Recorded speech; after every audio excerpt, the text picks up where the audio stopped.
Hello dear learners, आज के इस लेसन में हम स्टडी करेंगे डेवलपमेंट ऑफ फीमेल गैमेटोफाइट। आज हम पढ़ेंगे कि एंजियोस्पर्म में फीमेल गैमेटोफाइट, जिसको कि हम एम्ब्रियोसैक भी बोलते हैं, उसका डेवलपमेंट कैसे होता है। So let's start. देखिए, सबसे पहले ये डायग्राम क्लियर करते हैं। इस डायग्राम में ये बताया गया है कि मेगास्पोरोजेनेसिस के बाद हमारे पास 4 मेगास्पोर सेल बनती हैं। जैसा कि डायग्राम में हमें नज़र आ रहा है कि there is presence of 4 megaspore sales.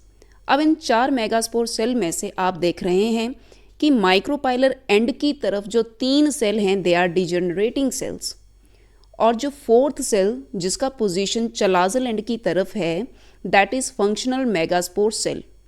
Maximum angiosperm में क्या होता है कि जो फंक्शनल मेगास्पोर सेल है वो चलाजल एंड की तरफ होती है। तो सबसे पहले हम देखेंगे कि इलोंगेशन ऑफ फंक्शनल मेगास्पोर। सबसे पहले जो मैंने अभी बताया कि फंक्शनल मेगास्पोर है, ये अपना सेल का साइज क्या करेगी, इंक्रीज करेगी, which is usually the chalazal one of the tetrad, जो कि ज़्यादातर चलाजल एंड की तरफ होती है। Initially the megaspore cytoplasm is non vacuolated. शुरू में मेगास्पोर साइटोप्लाज्म नॉन वैक्यूलेटेड होता है, but later small vacuole appear which may fuse to form a large vacuole. लेकिन बाद में छोटे छोटे वैक्यूल आपस में फ्यूज करते हैं और हमारे पास बनता है large vacuole. Wall formation does not follow the nuclear division.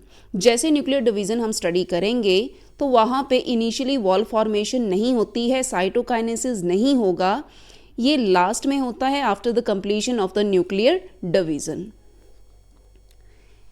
A large central vacuole appear between the 2 daughter nuclei. The nuclei are pushed toward opposite pole of the cells.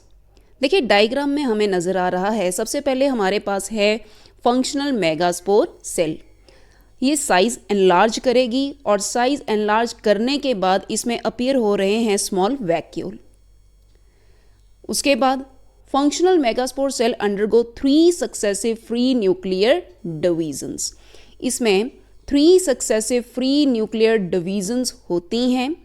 After first division 2 nuclei form, after second division 4 nuclei are form, and after third division 8 nuclei are form. देखिए, diagram में clear हो रहा है कि first division के बाद 2 nuclei बन रहे हैं और इनका पोजीशन अपोजिट पोल में है और सेंटर में हमें नजर आ रहा है वैक्यूल। सेकेंड डिवीजन के बाद द नंबर ऑफ न्यूक्लियाई कितने हैं, 4 न्यूक्लियाई हैं, 2 एट ईच पोल, और सेंटर में फिर हमें नजर आ रहा है वैक्यूल। थर्ड डिवीजन के बाद हमें नजर आ रहे हैं 8 न्यूक्लियाई,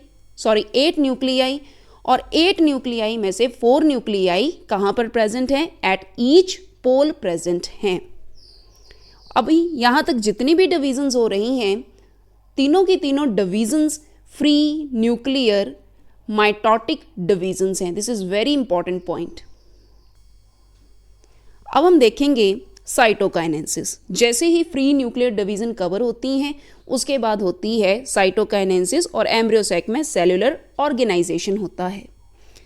देखिए, 4 न्यूक्लियाई जो कि हमारे पास माइक्रोपाइलर एंड की तरफ प्रेजेंट थे, उन 4 न्यूक्लियाई में से 3 न्यूक्लियाई तो बनाएंगे एग एपरेटस, और इस एग एपरेटस जो कि माइक्रोपाइलर एंड की तरफ है, जिसमें सेंट्रल सेल एग सेल होती है और साइड में जो 2 लेटरल सेल्स नजर आ रही हैं दीज आर साइनर्जिड्स।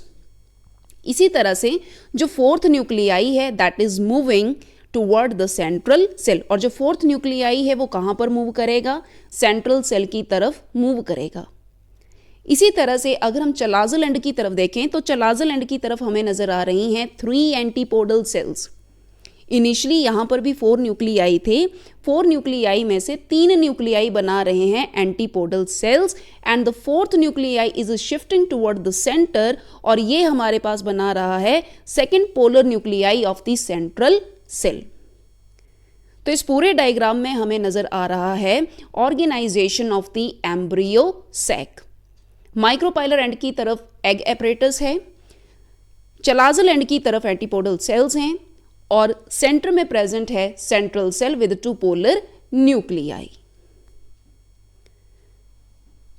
और इस तरह का embryo sac it is present in majority of the flowering plants. For example, in case of polygonum such type of embryo sac is present. So thank you so much watching this video. अगर आपको मेरा video पसंद आया हो, आप इसको like करें, share करें और मेरे चैनल को सब्सक्राइब करें। और जब आप सब्सक्राइब करते हैं तो बेल आइकन प्रेस करें, जिससे आपको मेरी जितनी भी वीडियो की अपडेट्स होंगी वो सारी मिलती रहेंगी। Thank you so much.